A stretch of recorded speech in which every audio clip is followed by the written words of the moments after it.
Symbolic history through sight and sound. 1. Nature, the perceptive field.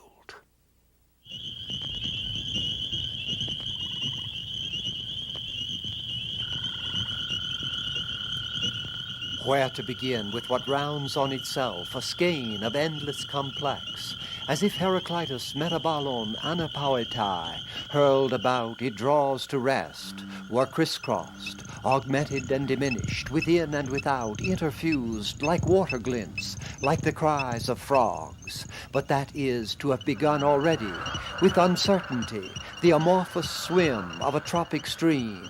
Thales, all things come from water. Goethe's homunculus in the wide sea. And what other source do we find if we grope systematic thought to its pre-child or prehistoric origins, organic body to Harvey's embryonic pulse? Suns and worlds to the turbulence of galactic foam, that chaos which seems in Genesis either God's first work or the primal dark on which his spirit moves.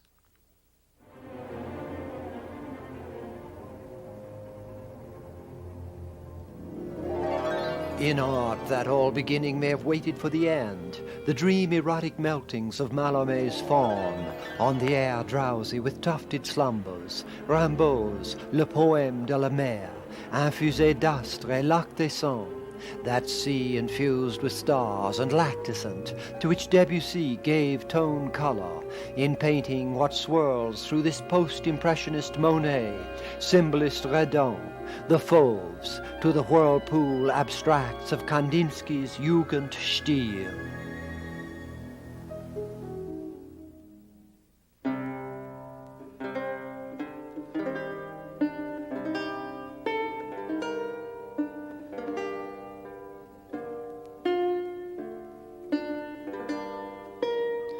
The commitment of early art, as of early music and thought, had been to the crystalline, as if what it took to rear a culture out of nature, Egyptian, classical, this Renaissance nymph from a fountain by Goujon, or the lute fantasies of Francesco da Milano, were the eternal clarity of reason, to set a temple of Parian marble over the Hydra flux.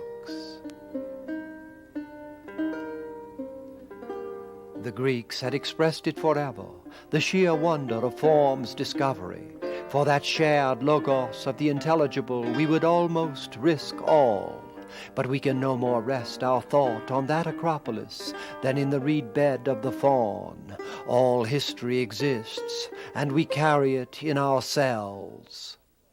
We are not our own embryos sculpting instinctive walls. The senses fell or were channeled before we were men, mammals, reptiles, while we were still awash in the Cambrian seas. Nor is it with the bare senses that we perceive. There is the lidless eye of Palomar, the radio parabolas of mile-long arrays, of which computers are the sorting nerves, scan the sky for quasars and black holes of cosmic death and origin. Even the tropic pool opens to the recess that terrified Pascal and delighted Leibniz with the suspension of structure within structure forever, the microscopic stare of live automatons. Surely the first, though almost mind-dissolving task of every fresh art and thought is to yield to the breathing of that organically transformed Pythagorean void. Void enters into the heaven itself from the infinite air, as though the heavens were breathing, and this void defines the natures of things.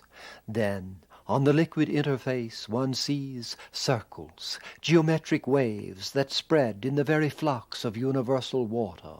A calculable curve has arisen from the amorphous itself, its propagated sinusoids, the cancellate of whatever countless indeterminacies give the molecular slide of fluidity. Clear as the cut of an archaic Apollo, Euclid smiles over the surface of the Heisenberg pool. Focus down like Leeuwenhoek. Somewhere in the water you find Volvox, at the divide between Proto and Metazoan. Whip your reason like the black horse. Tell it nameable divisions are not lost because they fuse. You behold the root antinomy of one and many, over which mind and nature have been stretched from the start. The sphere of cohesive oneness, yet visibly many, a colony of flagellate eye-spot cells, such the granules you see glistening, while the entelechy, barely taking up seat in and over them, reproduces itself, those dark seedlings of other colonies that swell until they break the mother sphere. So death came into the world, another polarity thrust upon us before its time, in one sense real, in another merely the abstracted limits of the life-death field. We have looked into the pond for a globe smaller than Pascal's smallest mite. Now into space, if not for the largest, large enough, the globular cluster in Hercules, part of our galactic system, only 40,000 light-years away, with several 100,000 stars, the brighter giants like Betelgeuse, even the faintest seen larger and brighter than our sun. Consider the tug in and out of a configured thing. Contrary desires in a one are insoluble. Tension in substance is transrational.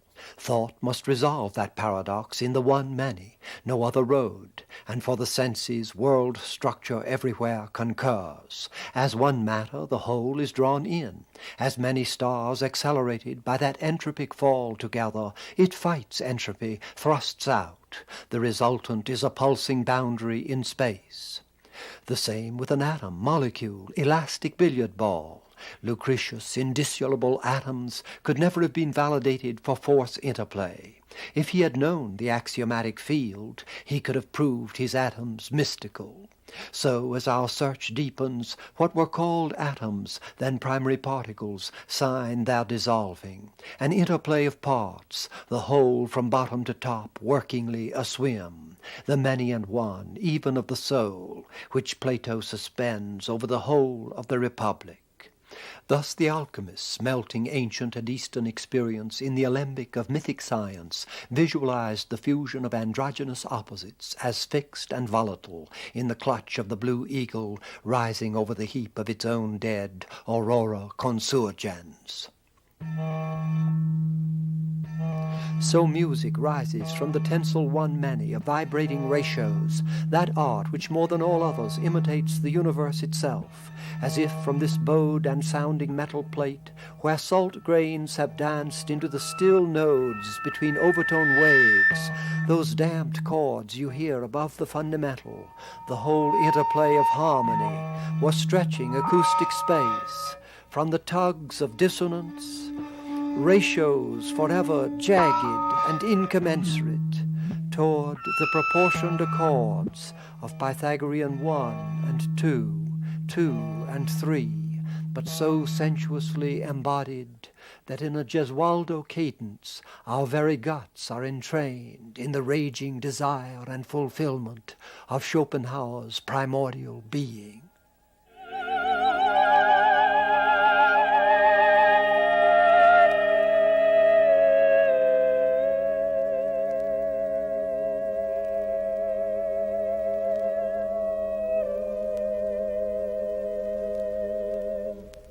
The departure of modern from classical, that is, post-Socratic intelligence, is clear. For the ancients, paradox is reason's shipwreck. For a modern, the polar delineation of its natural field. Whatever clarity we draw from the amorphous becomes the pole of an antinomy. If that, for the claimants of cosmos order, puts the mind in a bind, like the horned angle Euclid set up as a pillared mark beyond which human daring should not seek. For us of the infinite and infinitesimal, it is not an end but a beginning, not a tie-up but a calling.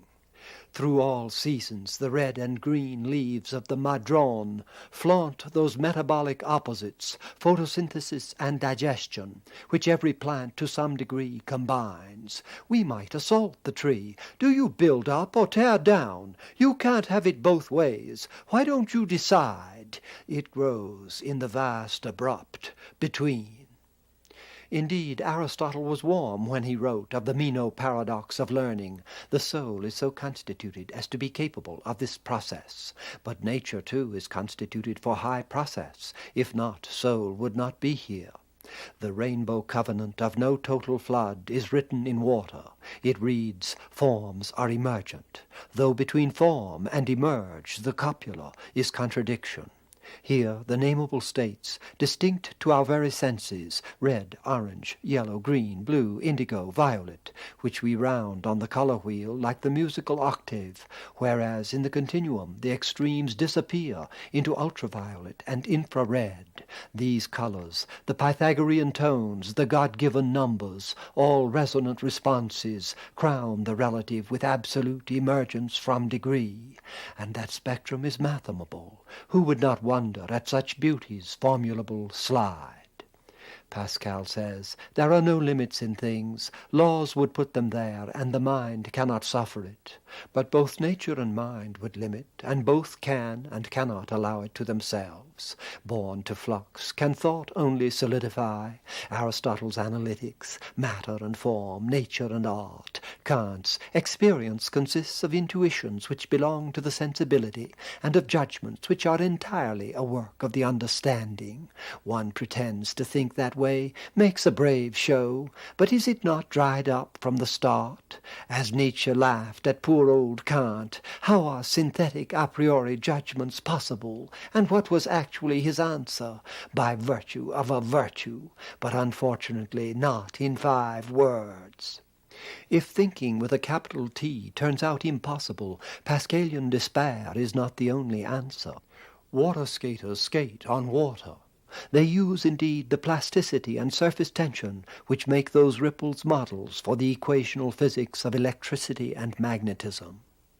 But if water and solid are not the polarity of free and bound, what is? Does the antinomy of determinism against sponte sua equally characterize all things? How could it? Billiard ball physics is real. Living choice is real. There is a gradient of predictability as between crystals and leaves. Just so in nature the undergirding of number comes to the surface, crops out as from the amorphous mottling of vines. We say by statistical cancellation, but it was here the ancients seated gods and angelic intelligences in the regularity of the stars. Here too Galilean physics contrived those equations which have lured all knowledge in their wake, while the universe of flow and growth laps those rocks like water, weaves over them like fronds. God forbid, said Blake, that knowledge should be limited to mathematical demonstration. Within rock only, and not all rock, but the rock element made by fire, of like mineral composition, and from the same region, runs the pentad from glassy obsidian center, blown from a volcano, cooled so fast it has no time to find the lattices of solid.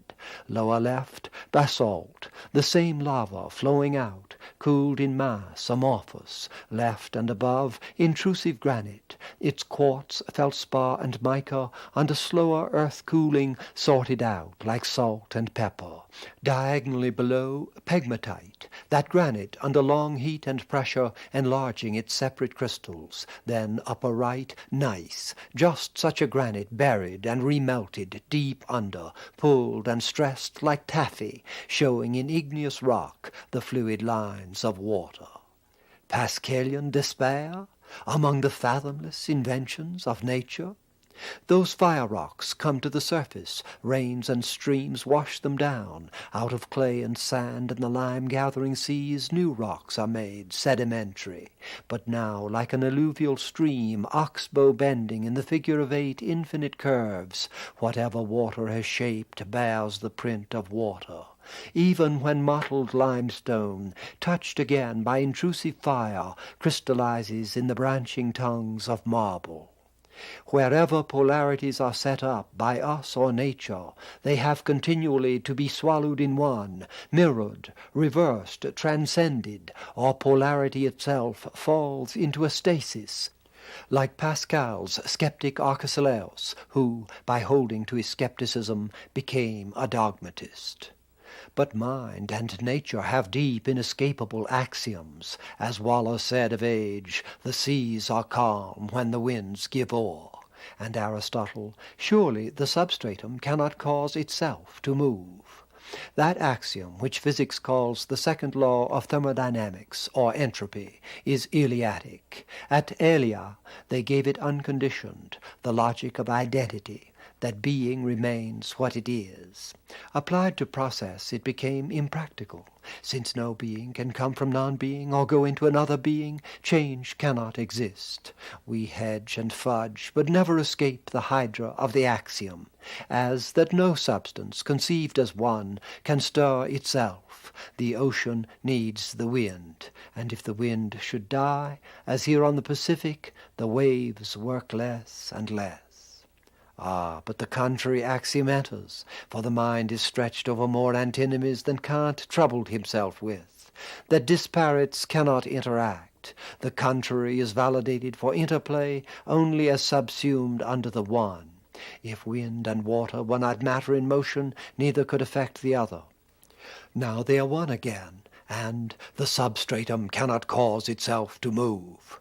The closed system comes to rest. Sunlight must be brought in to touch it off, the vector of impingement. But if light and matter are not kindred energies, both electromagnetic, there is no means of contact. The blend dies again. That heat death, which rational physics extrapolates from closed systems and from half the axiom to the unformulable whole. Better the Chinese 14th century Yen Hui, who painted waves as spirit, mystical self-movers, at once the matter and impinging power. But what else has the physicist done, unwittingly, with that all-pervading and vitalizing flow of energy, both substratum and élan vital?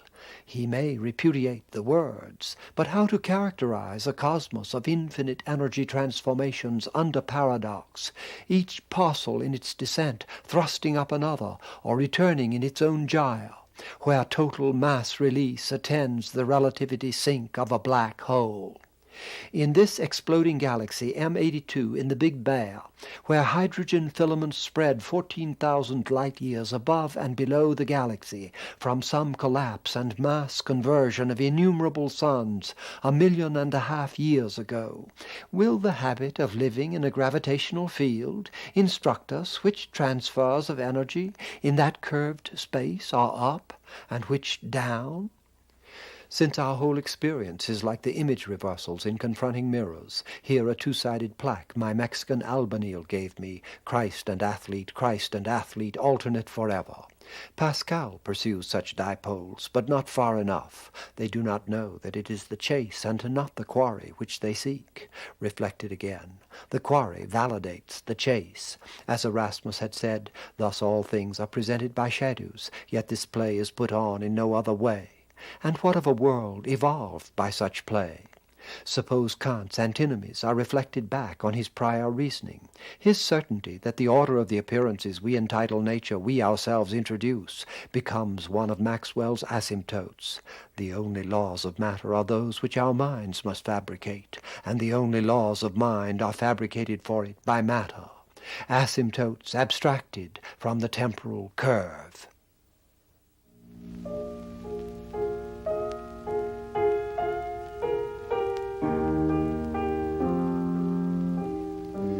The first division might seem of self and other, though until Descartes went into that room with the stove, no one had done much with it. It has come easy since, but not every subjective doubt pulls from the Eleatic axiom, self as eternal thinking substance, world as formulable and extended substance, both secured by God as infinite substance and eternal rational cause, and all with the unanswerability of Euclid, so long as the equations are not held to the sliding ambiguities of any actual self, doubt, or world. Of course the Eleatic principle is true. Causal reasoning rests on it. But in Pascal's quaint phrase, the conclusions are false, because the opposite principles are also true. If only Pascal had leapt from there to the eureka that in bearing the irreducible polarities of soul and body, essence and relationship, one and many, particle and field, he had made a first move toward showing existence as creatively adaptive within the antinomies of the perceptive ground. For against the Eleatic axiom, in causal form Descartes' proof that his own reason must come from a reasoning God, since what is cannot be produced by what is not, we cannot deny that the whole reasoning content of the world has evolved through Silurian seas, where the highest and brainiest were lungfish and ganoids, primitive as the belching armor-plated prehistoric gar, though to watch him gorge, dumped in a minnow bucket upside down, is to grant his life urge. We need not ask the fetus to know, in every consciousness, the change of state and flux of form, for which Leibniz defined perception as the passing and manifold in the one and simple. It was that coming to be of what was not that drove Kierkegaard, desperate Eleatic, to mediate the creative by the one allowed ex nihilo, the birth of the eternal in time. But that moment is everywhere, and everywhere decisive, if everywhere causally prepared. The cosmic breath and emergence is the death-birth of God. Thus reason stretches over the field of fact. Hegel, all out for generation in time, keeps one dialectic foot, like the old oyster in Alice, firmly in the oyster bed. Spirit is immortal, and essential now. The grades it seems to have left behind it still possesses in the depths of its present. When sperm, which mill about until the egg is sensed, and then our soul is restless until it rest in thee, turn heads all one way up the long stream, like salmon, are they purposive? It would be foolish, says Aristotle, to deny purpose because we do not see the agents deliberating. Where then does purpose stop? Do stripped homunculi bear the organic future? Which one of each 200 million? We can only answer yes, and then again no. Demonstrable purpose proves almost purposeless. I'm going to move that book, and I do. But creative purpose is the knowledge groped for in the Meno, unknown my own. As embryology repeats phylogeny, Beethoven's Opus 111 Coda relives his sketchbook gropings for the revealed.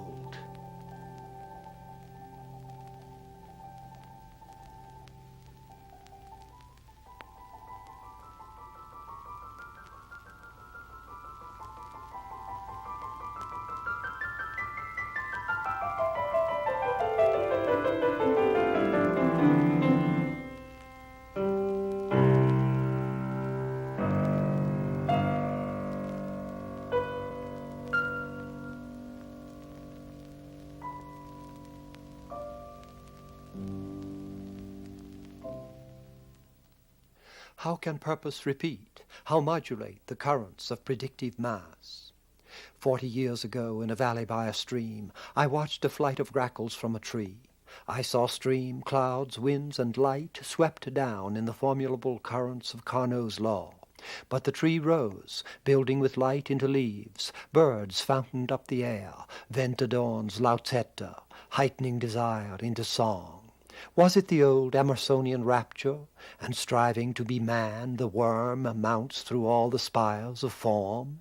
I needed a base in physics, and there it was at the heart of Newton's laws, as simple as inertia, motion self-opposed. I wrote, all matter, systems, worlds, and living things express the need of energy to buttress against its own decay.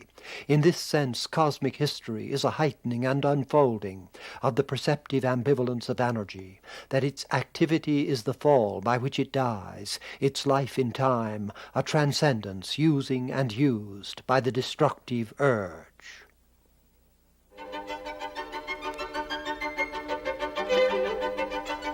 When the buck antelope Uganda cob lunges forward, spurning the ground, Earth's rotation is proportionately changed. When he leaps up, Earth's lesser leap down rocks the universe on minute gravitational waves. If two come together, the system is balanced in the dynamics of elastic rebound. Then they lock horns, slightly splaying the ground in static strain. They ride a mathematical clockwork, not only those creatures, but the muscles cunningly flexed on the hinged and levered bones. No wonder, as Bacon said, knowledge becomes power. Here the polarity of sex is organized over the primal one of the force laws, equal and opposite. And force equals mass times acceleration. Leonardo had stressed the mystery of force. In conquering, it destroys itself. Newton computes as if the enigma were not there. But it is. As in Beethoven's last quartet, the most dynamic effect is of one voice leaping through static chords. In the motion of a body, the force we think of as cause cannot be applied until mass times acceleration, its assumed result, meets it in counterforce. Hegel's root antinomy of gravity and spirit lurks in this paradox of inertia, that mass resists motion only by moving. When the sockeye salmon, after a life in the ocean, seeks the high streams of his birth and reproduction, he renounces his life of growth with its desires, gives up feeding, turns from silver to red, and grows the great hooked jaw useful only for his quixotic chivalries. Where streams rush down, he plunges up, fighting and leaping to the pools, not of his own, but of the kind's continuance, a symbol against that falling water of anti-entropy. But when Yeats wrote Sailing to Byzantium, he treated that upward sacrifice as in Aristotle the form of one rank becomes the matter of the next, as the abandoned call of flesh. The salmon falls, the mackerel crowded seas, whatever is begotten, born, and dies.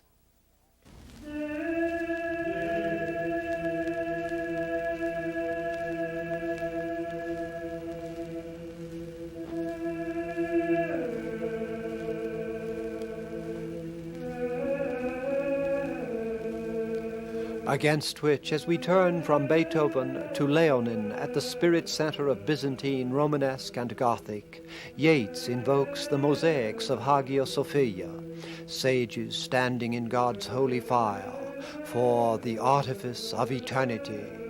Consume my heart away, sick with desire, and fastened to a dying animal, it knows not what it is.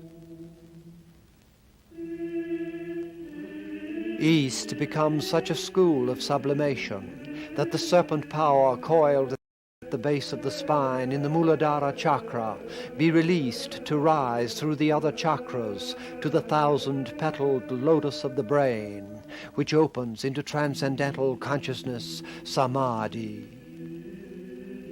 For the West, that terrorist ascent is incarnate in the vaultings of Gothic, an upward raising of stone by downward gravity, of which Hegel makes a symbol.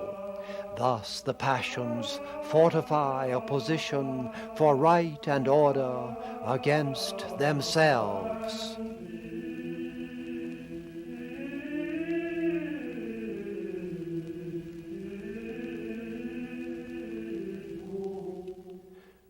Between gravity and spirit, inert and vital, determinism and freedom, is there a natural stair? The fragments of a coral beach define a base, nature morte, unorganized as Lucretius' atoms, those shards of ships he pretended would come together. On Margate sands I can connect nothing with nothing. Against that mere aggregate. The crystals of true atoms, where inner structure reaches up through electron bonds to the lattice shown in these cadmium sulfide etch pits, are already workingly alive. But the ties have found too soon the perfect order of the hexagon. Between atoms and macrocrystal there are no thresholds, no subdivisions of the vital chain. If entropy is disorder, this is a spectre of the contrary required. In this three-dimensional model, the protein myoglobin seems to have bridged the field between disorder and form, a polymer both unique and periodic, a structured complexity of 2,600 atoms in coils of amino acid and other links around a molecule of iron, ready to play a living part in storing oxygen in the muscles. How much we could learn of structure, as of thought and society, from this product of a search which polymerized the primal seas. In 1932, said Calder, a wooden globe gave me the idea of making a universe, something like the solar system. That's where the whole thing came from. He calls this mobile Little Spider. But whether centipede, tree, galaxy, or macromolecule is left unclear, provided it catch the swing of life in what must remain a machine, the parts, by Leibniz's criterion, not machines ad infinitum. Compare it with the curves we trace in nature, as Pythagoras found the outcrop of tone ratios, and made number the first principle of things. It is not such a Kantian wonder. Our equations describe what occurs. Conics, here dark blue, how bodies move in force fields. Sinusoids, here red, how motions spread in the elastic. The green of growth and decay, change proportional to size, as wrapped on itself a spiral, and the bell curve, orange and black, bell born on Halloween, the distribution formed in a one-many, both tending to center and tending to spread. If each globe of dew outlining this spider's web were of elastic ether, it would draw to a point and spread to all. Let that Gaussian curve oscillate. It becomes a damped wave, the electron set at the base of nature like a mystic one. Every force play hints at that, this orbed mesh hung in the catenaries of triangular tension, such the adaptive geometries of soul and world. So the spiral nautilus with a fossil forebear from 90 million years ago. If cells divide at a rate, he will grow like compound interest. Curl him round a point. His shell is a logarithmic spiral, but it is not pure. He began as a finite creature, and his growth must end. Einstein's math not certain as referred to reality, or if certain, it does not refer. But what do we mean by refer but that, the congruence of metaphor, though of course on the spectrum that leads from science to myth, the knowledge of things unseen. The early Greek mind caught it all in one, like a god in marble. Empedocles, here first the four roots of all things, bright Zeus, fire, life-giving Hera, air, Idoneus, earth, and Nestis, water, who moistens the springs of men with her tears. Those elements are archetypal in thought and world. Our science found 92, now more, but the Greek four remained, cutting across ours as change of state. Earth as solid, water liquid, vapor air. We tried to stop there, but could not avoid, as the sun fire came to earth, an ionized forth, plasma. And still they go round in the wheel of transformations. Heraclitus, fire lives the death of earth, air the death of fire, water the death of air, and earth of water. But when one sees in Chiapas at the end of rainless winter and the burning season how the sun sets through a haze where everything goes to flame, the four yield to the first. The greatest of these is fire, from which things come and to which they will return. Already the whirl where the supreme itself is a pole, Ormads and Ahriman, entropic up and down, fire through the fabric of leaves, the tiger stalking herds. What structures underlie the polar states? Plato stressed number, the triangular pyramid of fire, the 20-sided icosahedron of water. Bernal at the University of London spent his life searching that way. Against the regular coherence of crystals built on space-filling lattices of 3, 4, 6, he found the clue to the liquid state, irregular but coherent, incompressible but shifting, in the number 5, pentagonoids, which could never fill space without sliding one on another. So the old myth of water as life source would bring from those always failing and slipping fives these floating petaled forms. With radiolaria and starfish, alien to the inert perfection of the mineral. In the tenfold star of this computer graphic image of DNA left, oxygen red, carbon green, nitrogen blue, phosphorus yellow, and beside it a section through the composite bud of hawksbeard, it is as if we saw from chromosome to flower the upwelling of the pentagonal. As Thoreau says of the leaf forms in thawing clay, no wonder that the earth expresses itself outwardly in leaves, it so labors with the idea inwardly. So nature labors with number.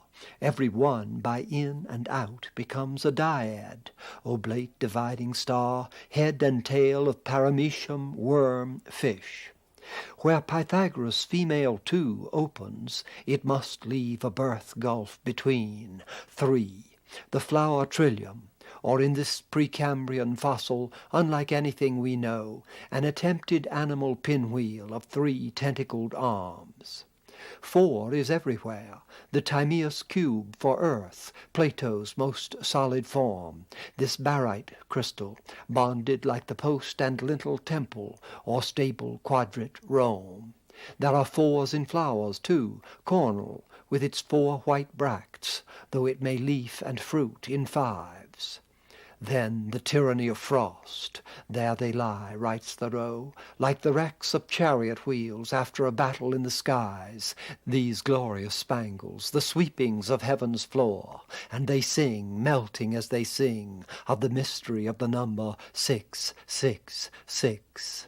But suppose they change their tune as they thaw from the rigor of 6 to a deeper mystery, the fluctuant, all-mothering 5, this icicle lapsing down to a drop, pulsing as it falls. Over that change of state Earth's life and climate hangs, the great specific heat, the heat of fusion, the saving wonder that water grows denser as it cools, sinking in convection until 4 degrees centigrade, then rises, expanding to the insulating shell of ice. Not only ice skaters bank on that film.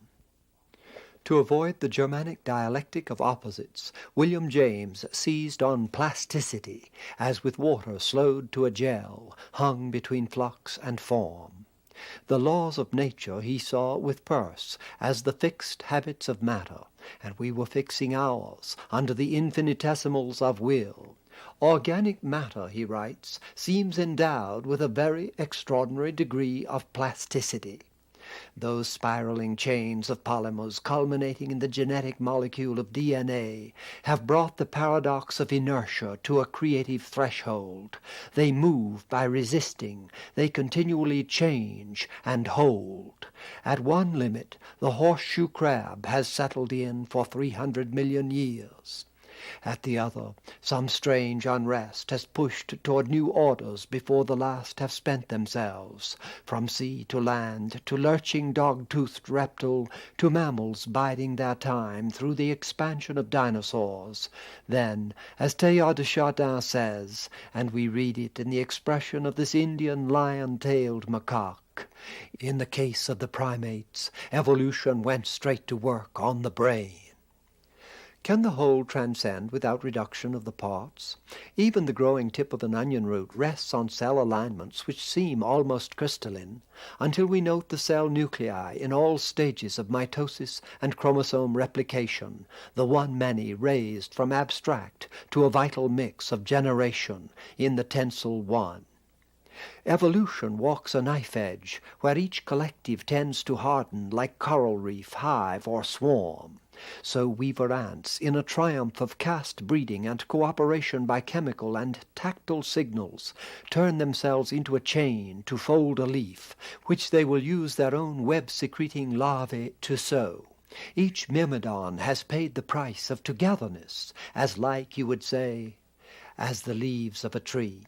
Yet these to the right come from one water oak growing in the Mississippi yard of my childhood, visibly stretched between Spanish and willow oak, while various oaks are sampled on the left.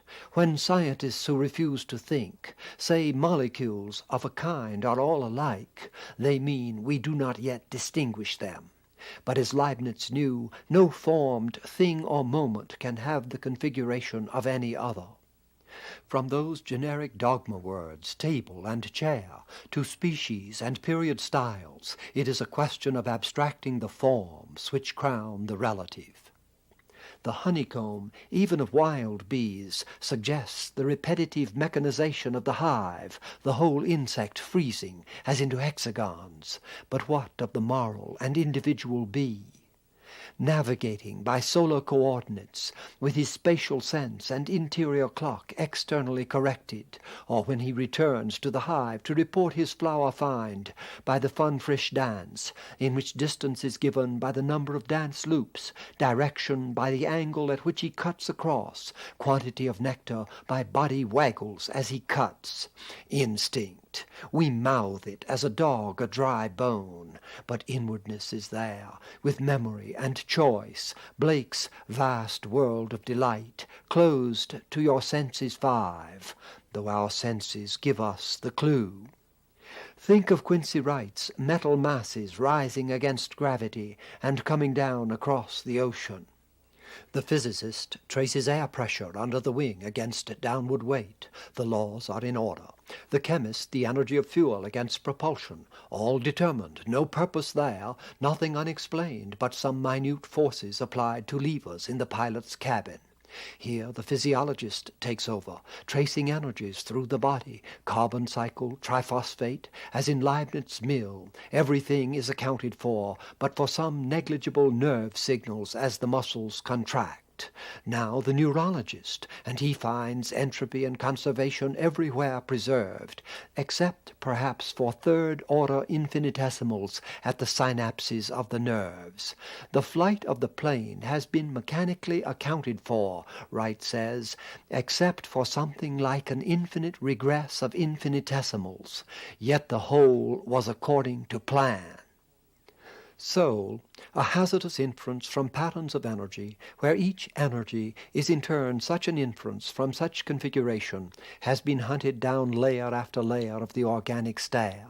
But it is just the feedback organization of that stair which triggers soul's choice.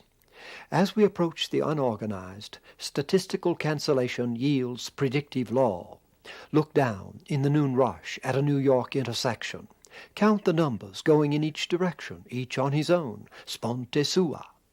You cannot predict for the individual any more than for electrons in a wire, but you can write a current equation which from day to day will hold rather well, until an army comes, marching behind a leader. He turns, they follow. The statistical laws are broken.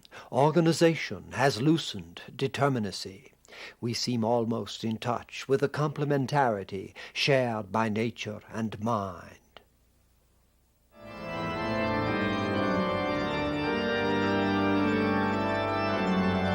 Yet even physical lightning, like a Bach fugue, cuts the creative path of history, an indeterminate solution in the determinizing field. The friction belts of rain build up the potential to its breaking point of 100 to 1,000 million volts. But the precise when and where rest on the particular of some Napoleon ion, building its chance momentum to a surge that creates more, starting the bolt down, though it zigzags at every unpredictable crisis of pressure and the velocity of another leader ion. It delivers the charge, which overshoots and in microseconds strikes back up and down the now blazed path. Embryology repeats phylogeny, though even there sometimes breaking away, no absolute congruencies in space or time. So Bach's last fugue forges the inevitable, but so uniquely that what he left unfinished must remain that way. Thought abstracts to the stripped antinomies, while nature elaborates its nets between. Rete mirabile.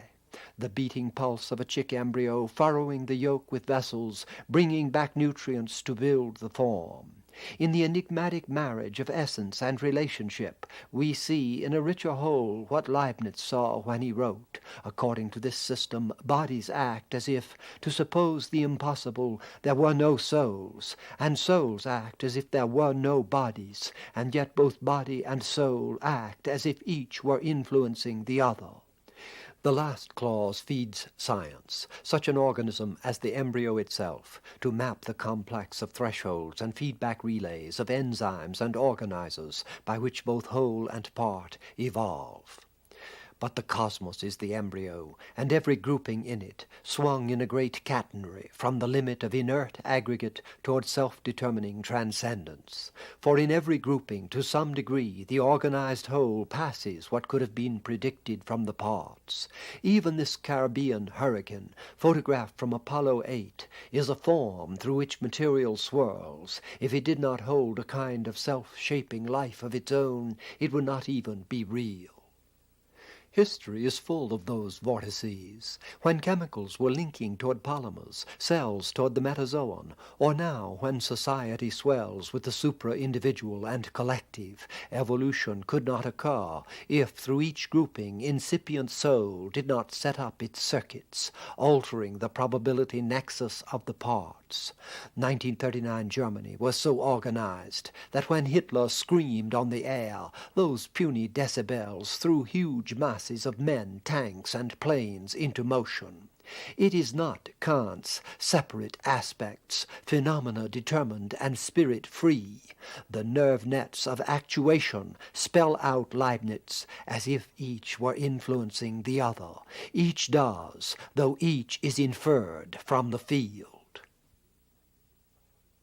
In the depths of space, a cluster of galaxies, each comparable to our entire Milky Way with its billions of suns. At these distances, 10 million light-years and beyond, the red shift attests the always swifter expansion of space itself. By the Einstein curvature of that space, the antinomy Kant proved from reason itself that space must be both finite and infinite, has been fused, a curved return of closed infinity. By the suspension between the bang 15 billion years ago and Hoyle's steady state, or perhaps a pulsing oscillation, the polarity of time too stands unresolved, that is, bridged. If we drop with Pascal into the infinitesimal which he could only imagine, we arrive beyond microscope and electron microscope at this scattering of an ion beam from atomic shells in the tip of a tungsten crystal, where everything we have said of crystal alignment comes again to the fore.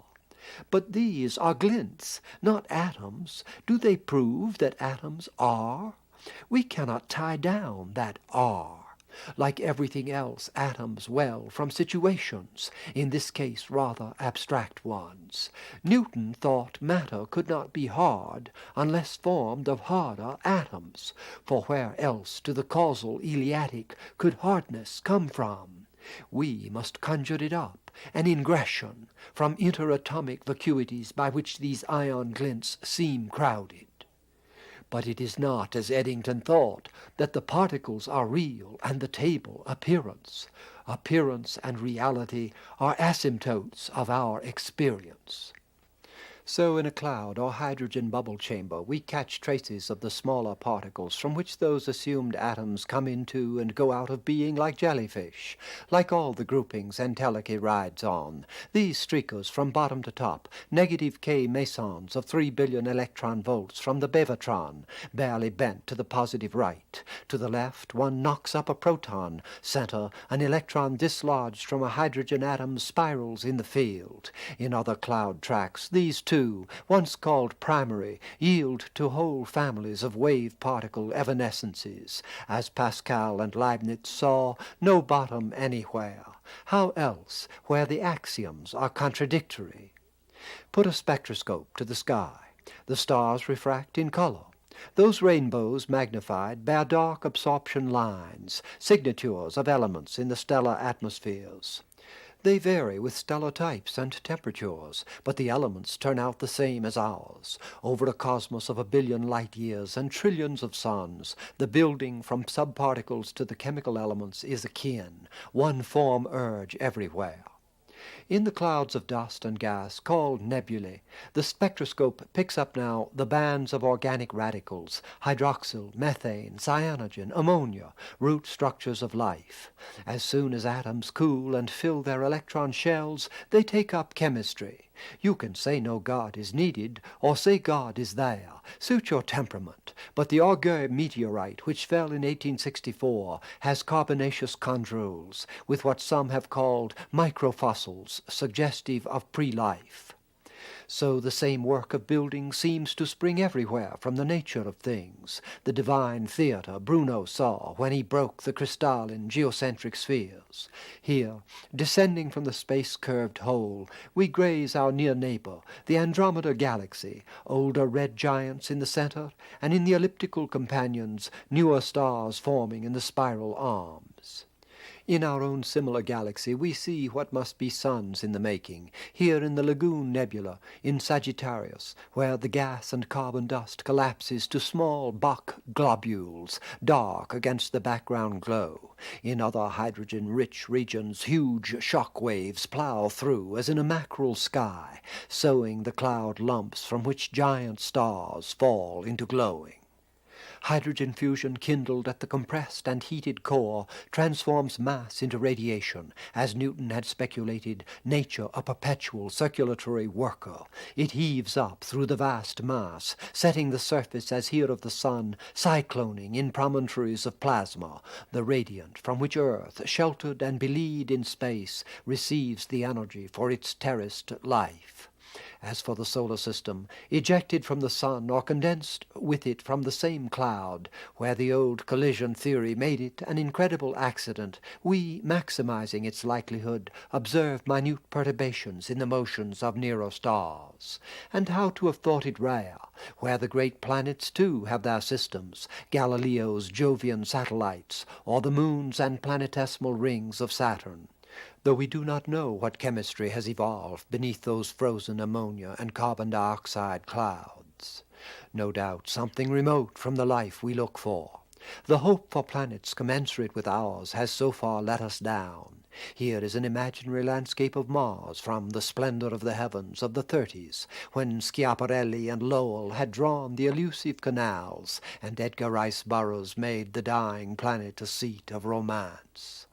Though the cratered waste seen from our space probes had more the look of the moon, no green fields, no canals, and this landscape Viking radioed home, July 1976, has the reality and wonder of desolation.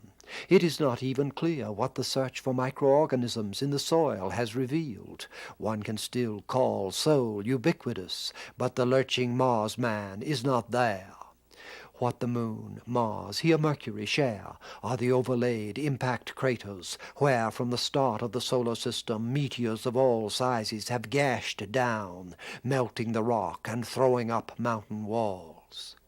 Even the Earth, cushioned and eroded by air, has the not too ancient one in Arizona, and from 200 million years ago this 40-mile wide depression still to be traced in the Canadian Shield. But our Earth, viewed from the airless and waterless moon, has the look of a paradise, so far as we can tell, though we are prejudiced, the only paradise in this vicinity, ocean and forested land gleaming through its cloud. True, it has natural deserts and its polar north. There the bending in of the magnetic field displays in the colors of the aurora borealis how almost exposed we are to the bombardments of space, the solar wind a flux of charged particles ionizing and fluorescing the air. Exposed, too, to volcanic violence, those great tectonic plates that make up the earth crust, shifting and drifting, crunching one into the other, cracking in flaws, heaving up mountains and lava, this San Andreas fault, which the young rely on at any moment to sink California under the sea.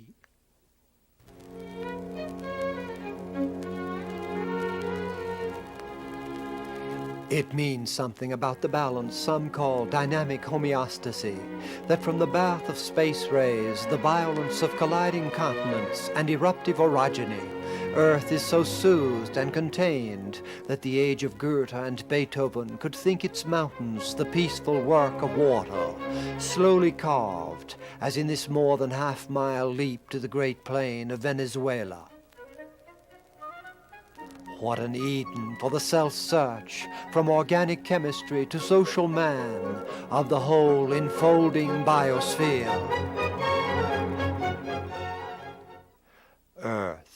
fire, and water.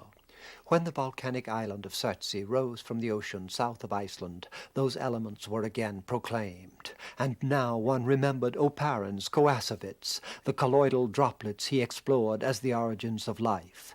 Let the primal seas receive from the reducing pre-oxygen atmosphere of water vapor, methane, ammonia, nitrogen, and the carbon oxides, the various amino acids which Miller and Urey brought from them by electric spark. Let that soup thicken to a gel in the pools of hot volcanic rock. Then rains wash it back into the polymerizing seas. That protenoid rounds as here into microscopic double-membraned osmotic spheres which absorb amino acids, can grow, can bud.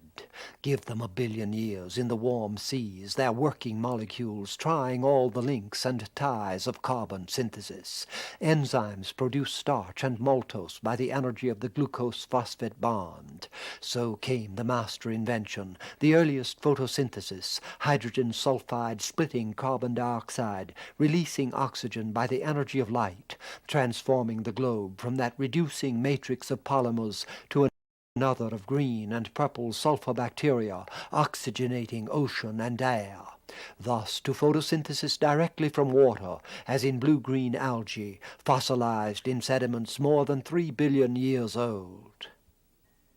The buttressing of particles from the antinomies of energy, of atoms into molecules, molecules into adaptive polymers, polymers into cells, stromatolite banks of oxygen releases, culminates in nucleated cells, eukaryotes, passing genetic variation by sexual mating, each cell a kaleidoscope of rudimentary search, perception, choice, of self-determining act, though this giant amoeba, hunting and ingesting a paramecium, bears the generic name of chaos.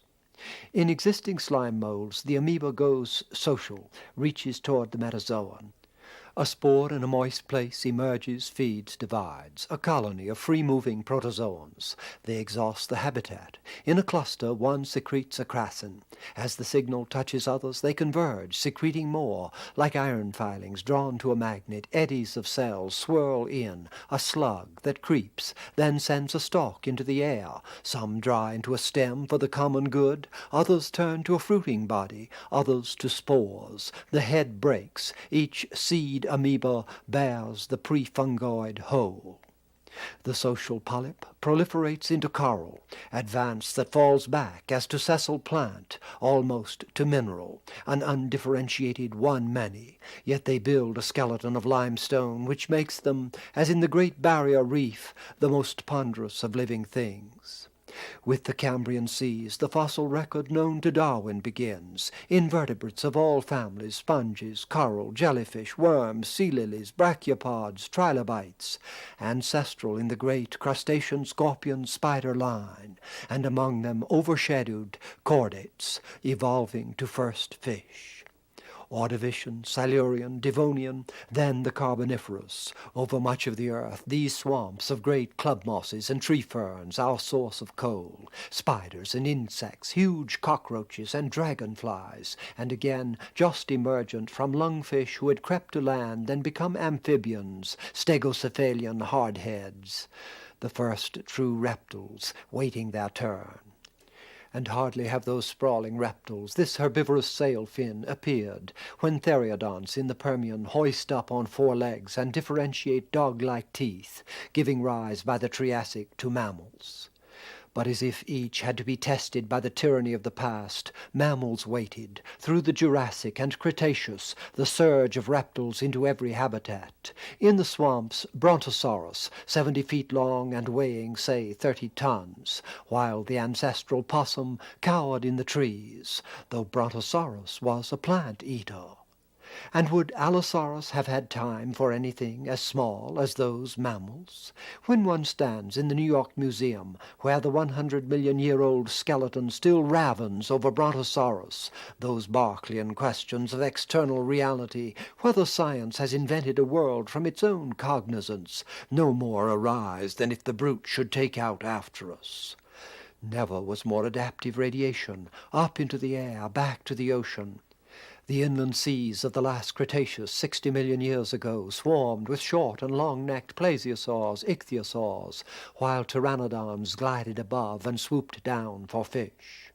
Perhaps the active dinosaurs had already developed warm blood and a more efficient heart.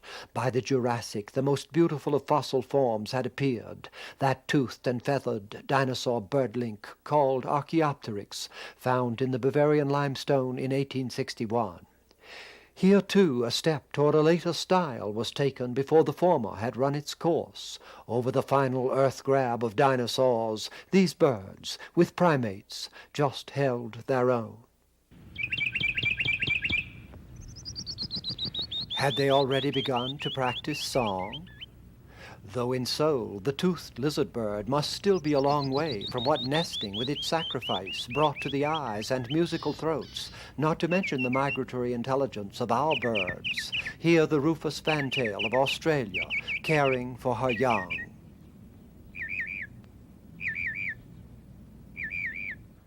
The reptiles that survived the startling general extinction at the end of the Cretaceous are cold-blooded, sluggish, and primitive, relics of a state of being before that of the dinosaurs. Of course, we should preserve them in the swamps and bayous, but to go from this Permian reminder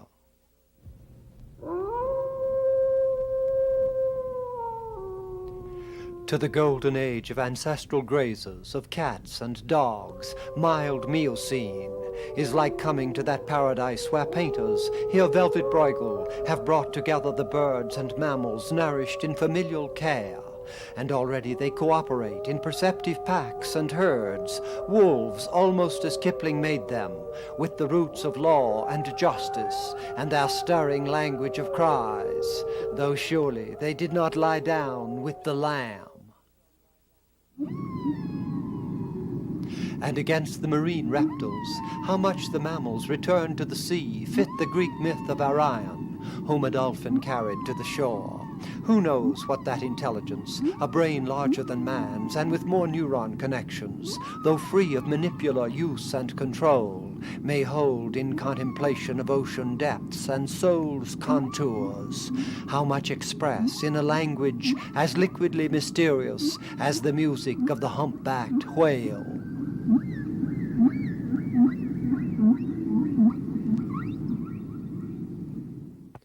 While army ant workers groom the swollen queen, her body all fat and eggs, of which she can lay 100,000, for workers specialized in size and task, have they weirdly anticipated how our mammalian propinquity and property of blood must socialize?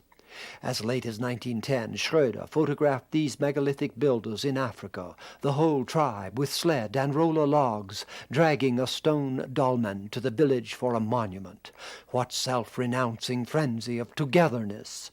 Set up the monuments of prehistoric Europe, Stonehenge, affected, as in the Nias photograph, by a population yoked into one by overmastering spirit.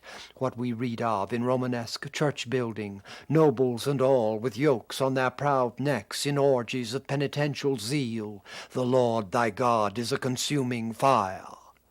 In the Moslem world, penitents of all nations and tongues still convene at the Mount of Mercy near Mecca, reminder of the tornadic faith that roared through history, sweeping horsemen over Asia and North Africa and into Spain. Are these powers real, with the God visions and prophet texts that entrain them? As real as tornado, or the gene on which somatic building rides? Augustine and Pascal thought only Christianity had miracles. But miracle is the inner truth of every generating myth. Faith, like soul, is caught in the paradox of all energy, a configuration-riding formaloid, which can always be analyzed away. These African tribesmen, with their image magic, know as well as Rotarians at the business of the day that what they have in hand is real. And what else, against entropy and natural decay, microbes and tropical parasites, holds those breathing dark bodies together, but cascades of mythic power, the very laws of nature, habits of matter? Thus Jung on the God and Devil loci in the group unconscious. There is nothing for it but to recognize the irrational as an ever-present psychological function, its contents, psychic realities, real because they work. To combine Cartesian outwardness with Blake's creative imagination where all deities reside is a task for the Superman. That means for each and all. Yet to see once, clearly and distinctly, the earth heaving into the 1,300-foot ambivalent snake shrine of the Adena Hopewell culture in 1000 B.C. Ohio, Christ, too, the snake, Moses lifted on the rod, is to know that we have outlived that dry, single vision a patient of Jung's once expressed. Doctor, last night I disinfected the whole heavens with bichloride of mercury, but I found no God. If history is mythic and the word its catalyst, sweet science must embrace myth and word. When Blake thinks gins and poison, he sees spider, real as a black widow sliding on its web. We beheld the infinite abyss, the sun black but shining. Round it were fiery tracks on which revolved vast spiders crawling after their prey. Though like all, the spider is dual. Swift's caricature of the soul-spinning modern, which Whitman affirms, a noiseless, patient spider, till the gossamer thread you fling catch somewhere, O my soul. Has the complementarity of good and evil begun with us? To avoid the anthropomorphic is to avoid philosophy, since Anthropos too came up the stair where his art and knowledge, love and morality got their natures and their names.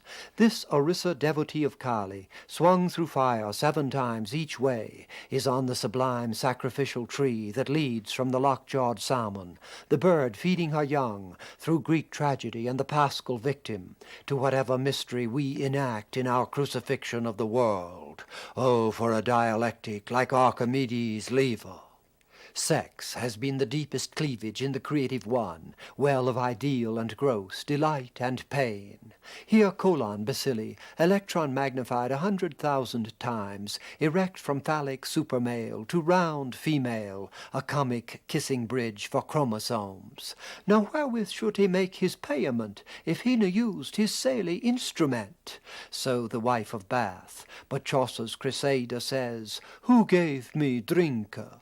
Over the corpse-littered fields of Troy.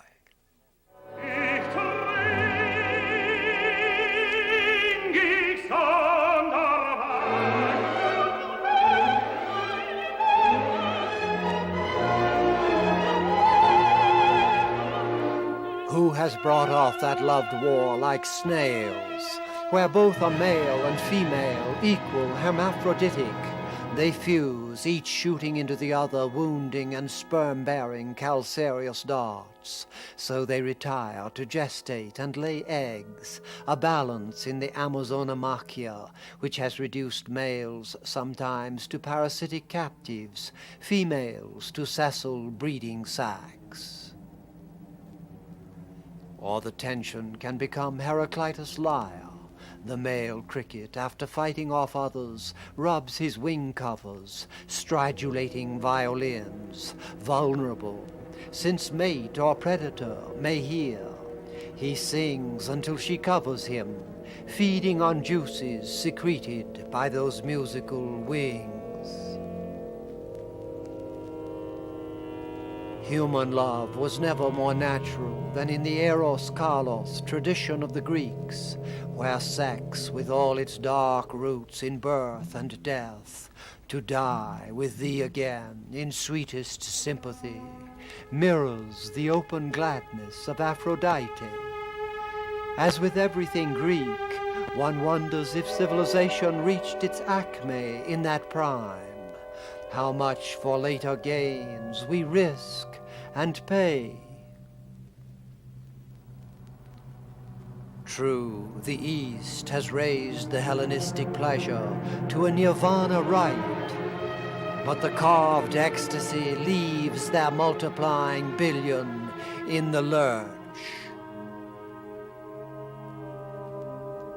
And whatever dislocation has torn the Christian West, has wrenched natural desire to the Wagnerian and perverse, as post-romantic Berkeley's Triton blows his brooding conch over the waves, this Nereid fondles the sea beast super male. Such the Europe Freud found flooded with neurotic sex.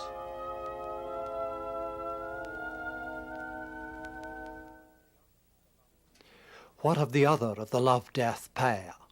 Death in nature withers away, that flowing in and out the Stoics would make it, the fall and decomposition of a tree. As with force and counterforce, death needs its opposite, life consciousness. Against the Renaissance inflaming of the will to live, the converse outrage sharpens a dance of death. But the most macabre Holbein, or this Baldung Green, is Leibniz's perception, a breaking wave in what abides. Skelton. No man may him hide from death hollow-eyed, with his worm-eaten maw and his ghastly jaw. To whom, then, shall we sue? The death arts of Egypt still gaze through the change, and even this 19th century girl in Greenwood Cemetery, Brooklyn, wreathes the sadness of forever in a transience of leaves. Death comes to be in conscious being, its ground the I am, by which it is contained. Sail out, eidolon yacht of me. In the West, love-death took incarnate seat in the God-man, mediation of the yoked antinomies. When Ortega takes from an arroyo a branch where lignin striations record the stress and twist of cleavage, so that, as Heraclitus says, struggle becomes father of all things, and using these zygote swirls, shapes a Christ, he works the tension of nature to the symbolic sacrifice, racked from rock to sky for the song of men and angels. Who would praise the peace eternal must tune his harp in the war of its fibers. Such the archetype of our dynamic. A balanced antinomy is sterile, whether in thought or act. The one that holds antinomy becomes the arrow. So in Botticelli's mystical nativity of 1500, the foreground devils retreat, trampled, stabbed to the ground. Angels embrace mortals in imminent revelation. The good-evil rift is suspended in God, whose coming is past, future, and now. The spiral of time was never so implemented. The contradictions of Socratic reason were fused in the man-God. By the Renaissance, that faith containment is shifting to existence. Life itself begins to gather the polar fields. In Donatello's Christ before Pilate, the Janus-faced servant looks both ways as to Jerusalem and Rome. Is not the word double-mindedness quoted twice from James in the Mass of Donato's patron saint? Already the horns of dilemma are the strength and tragic flaw of the Christian mind.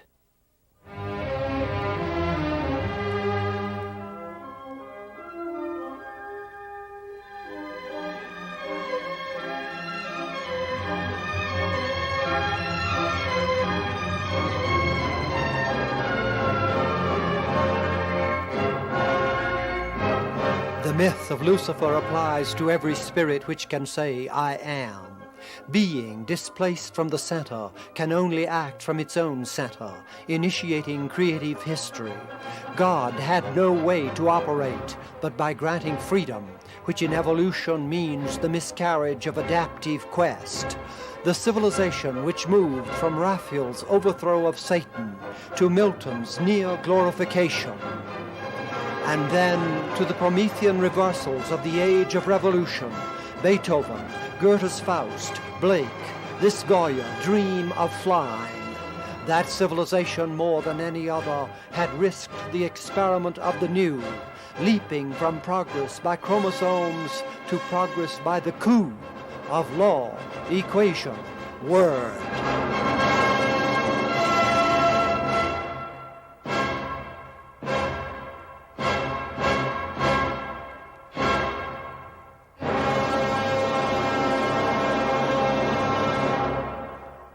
The wheel turned to an arrow. must turn again with the wheel. Perhaps in cosmic extension entropy rounds on itself, but the fountain we see is a form, the rise and apex of drops always curving to fall. To stop the gravity down would stop the universe. Anti-entropy must weave over that, using particular decay, until the entraining transcendence is itself entrained and used, where the fountain becomes a drop, curved in the greater rise, to which Pascal's not will always apply, seeing too much to doubt and too little to be sure. We of the modern West have felt the whole earth swerve.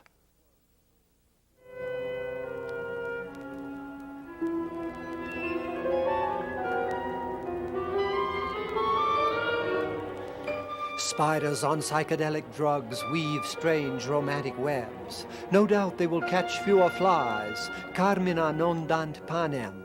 But weavers of the creative abstract might prefer this bold, free venture to the standstill of the old symmetry.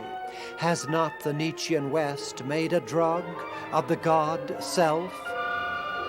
Which Rimbaud literally applied. The poet makes himself a visionary through a long, immense, and reasoned derangement of all the senses. Startling how close to our center those 1920 drawings by Prinzhorn's schizophrenic patients strike. Like the atonal break of Mad Peter, Wozzeck, this Bartok miraculous Mandarin. We have read it in the nightmare fictions that have seemed most expressive of our age. Kafka's metamorphosis of man to huge cockroach, the penal colony with its religious torture machine. In art, there are the expressionists. This 1918 self-portrait by Soutine, 10th son of a Jewish tailor, painting in the exile of Paris, precursors of some world disease.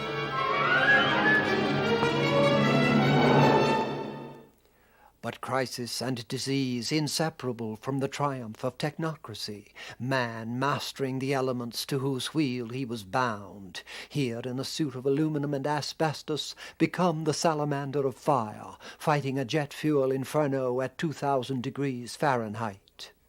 Here, beyond what Roger Bacon dreamed of, it is possible that devices can be made whereby a man may walk on the bottom of the sea or of a river. He sets up his Ondine hydrolab in the ocean depths. How to contain the ambivalence of such a Lucifer, since never have the sun-bright scales of armored supremacy more sonorously clanged on the logos of number than in the science where racked-out nature flames the certification of energy equals mass times the speed of light squared.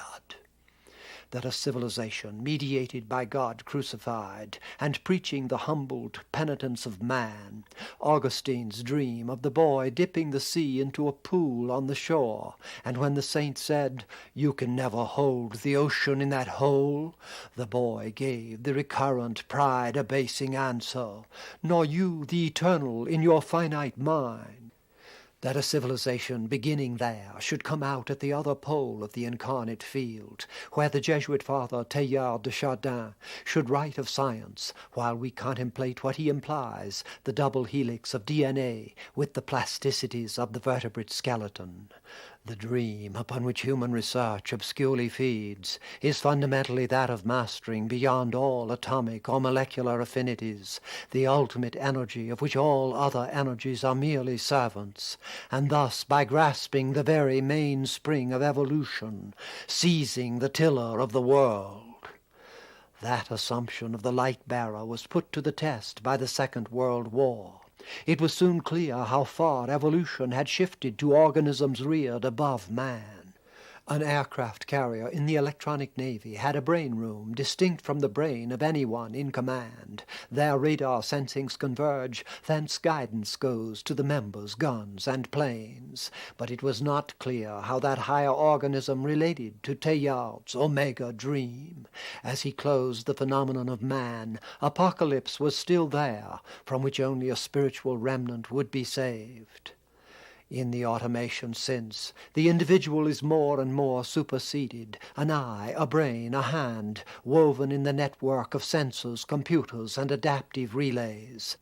The control chamber for the Apollo moon launch visibly confronts us with the nerve net of something hyperzoan, at the other end of which the messenger molecules of a new genetic and evolutionary leap put the first Earth footprints on the lava dust of the moon. Where such an organized success is possible, how is it that here most of humanity creeps like slime mold over the globe, no lower, like unorganized bacteria on an agar plate, poisoning themselves in their own wastes, whole populations seized by the oldest cancerous self-service to breed and burn, as in the forests of Chiapas we reel from the foretaste of what is occurring in all the great jungle basins once the lungs of the earth. They say leaf-cutting ants are adapted to the balance of nature. One could have said the same before the hygiene bomb of the rotational agriculture of jungle-burning man. Those balances are lack of size or power. These leaf-cutters, millions per nest, can rip up a plot of jungle, lugging the pieces on defoliated runways for their underground fungus beds. It is Eden again, God risking earth fall by the freedom of quest. We see nature everywhere hung over violence, out of the warming of air and convection of clouds, the nourishing descent of water in the discreet drops of rain. We hardly know yet how it comes that those cyclonic 300-mile-an-hour winds form and hold their own over farmland, towns, and all. The nuclear burning of the stars, which lights whatever planets have life, is poised on instabilities. We do not have to explode the world. Nature can make bombs without us. This enormous eruption of gas, the Crab Nebula in Taurus, remains from a flaming supernova, observed by the Chinese in 1054 A.D. Through days of total release, they can give out more light than a whole galaxy of 1 billion stars. Though again birth pairs with dying, the solar system may have come from such an event. In the birth of tragedy, Nietzsche makes Raphael's Transfiguration a symbol of the Dionysian and Apollonian. Below, the shadowed earth strife of the boy possessed by demons. Above, the visionary unity of the radiant and floating divine, an eternal contention. In Civilization and its Discontents, Freud opposes eros and death. Like Empedocles, love and strife, though unlike the stern Greek, he finds temporal hope, that eternal Eros will put forth his strength so as to maintain himself alongside of his equally immortal adversary. Not surprising if, in our century, we have auguries of imperative convergence. The sciences, Whitehead, Jung, Teilhard de Chardin, gaping with the philosophic and mythopoetic, while poetry and fiction hunger for a world epos, an obligation which rests upon us, drawing us on. Yeats, the half-read wisdom of demonic images, suffice the aging man as once the growing boy.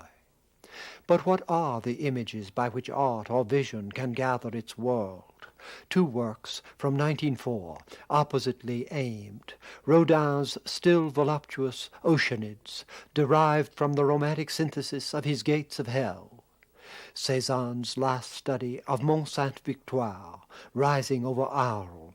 The sensuous transformed to the abstract triangles, planes, and squares of analysis. If those were poles, the task might lie between.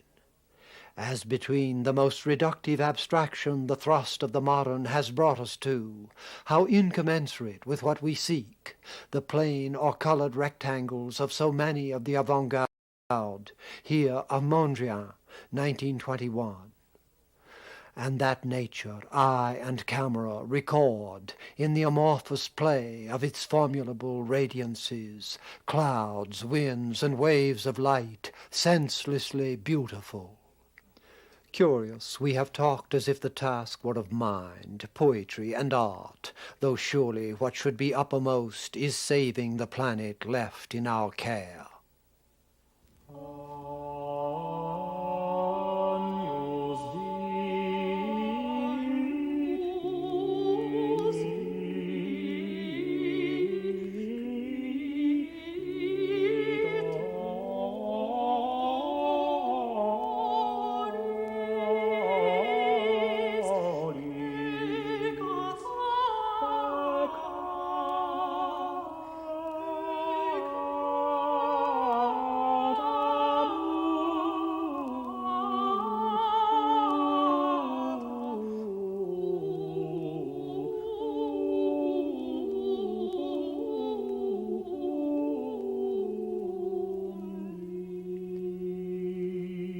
Nothing more crucial for that than if the ambivalence of love's strife should kindle everywhere the poem of tragic earth as the sacrament of God, an infolding of consciousness, complex as the perceptive field, and as simple as a two-voice Josquin, or the callous rounding of its synergy of cells.